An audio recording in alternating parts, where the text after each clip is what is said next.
Now, Netflix is pretty hit or miss with the movies and shows that they create.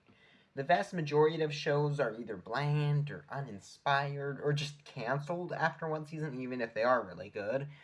That leaves the shows worth watching very hard to find. But one of the best shows of recent memory is Heartstopper. Heartstopper is a teen drama which has been building a cult following. We've just recently gotten the second season, which is so much better than the first, which was already amazing. And it seems to just be going up from here, as we already have a third season confirmed, and most likely we'll be getting more after that. Heartstopper has so many aspects which are just great to watch. Although having a heavy focus on romance, it feels unique and doesn't feel like another one of those bland Netflix rom coms, and spreads its attention on various different topics.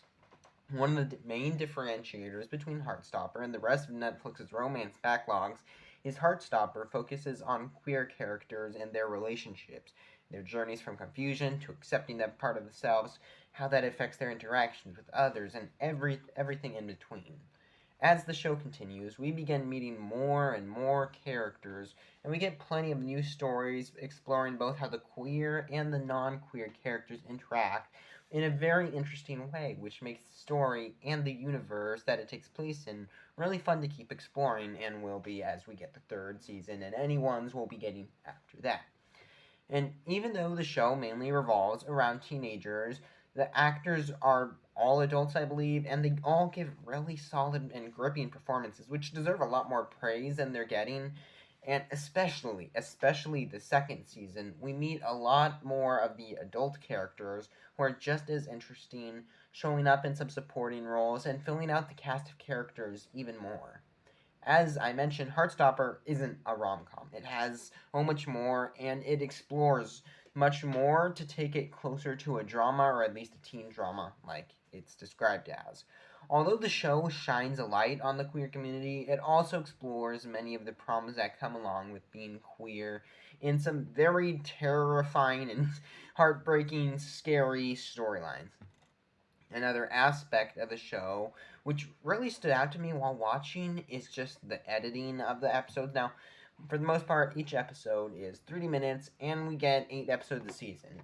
The story has time to breathe, but it isn't being bogged down by feeling too slow.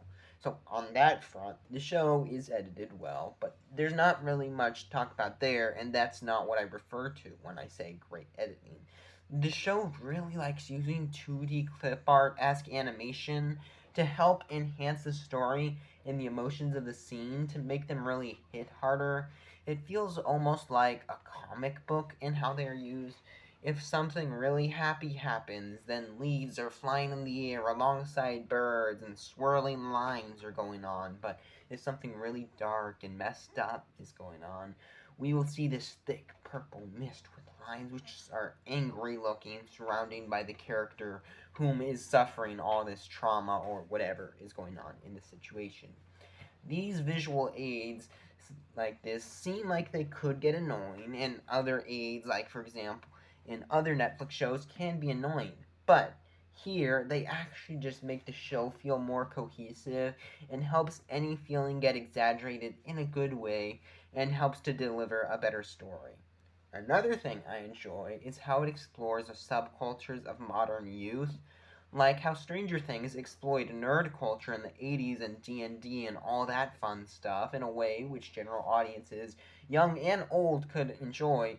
Heartstopper explores the various new subcultures of today's youth. For example, we see this kid who's a film junkie. He has all the big posters on the wall. He's talking about the big directors and really getting deep and nitpicking the films. We see young artists and what that's all like nowadays. And of course, we see a school's small queer community, among various other examples of subcultures and stuff like the film junkies. That really hasn't been explored much as far as what I've seen. And the location is also one which I find pretty interesting. The show takes place in a British boarding school, an all boys one and an all girls one, which, although nothing particular special, we've seen a lot of boarding schools in TV. It is nice to have more shows take place outside of the US that aren't being covered just because they're on a British TV channel. This is one on Netflix, which a lot of people are watching, so that's good. I mentioned the variety of characters, but I didn't really explain the characters enough. I mentioned there's the queer diversity, but we also have a lot of other things which makes the characters special, like their parents and what that dynamic is. Their, of course, skin color, there's diversity there, and just what they've gone through in the past, and all of that gives us this really dynamic friend group which we follow throughout the 2 seasons, and throughout the 2 seasons, pretty much all the main characters and the supporting ones get their time to shine and have fun interactions. There's like 8, and everyone interacts with everyone, and it's always surprising, but it makes a lot of sense in story, and is just really fun to watch. Season 1, in retrospect, was really just setting up the chessboard for season 2. Second season is where we really start to see the fun character development and interactions, and all that just sticks out to me a lot more than what we got in the first season, where it was just putting the characters on the board that got introduced, and now they're all interacting. I also think it's really important for us to support shows like this. Netflix's business model right now is to put out shows people will watch, not necessarily shows they will enjoy, like that cake show. So the only way we can get good shows is to support the ones that we get that are good and skip the ones which are not good. So both the audience and Netflix can be happy. And in the end, if you stumbled on this video, you'll probably like the show. My channel is all about shows and movies with similar vibes to this, so the fact that you stumbled across this video probably means you'll like the show. So make sure to check out Heartstopper, as it is one of my favorite shows of recent memory, and if this video does well, I will definitely be making more videos about Heartstopper, so come back to the video when you are done. But if you have already seen Heartstopper and you liked it, another show which is similar in a lot of ways, like the cast of characters, focus on representation, another one of my favorites, you'll probably love, The Owl House, and if you want to hear more on why you should watch it, check out this video.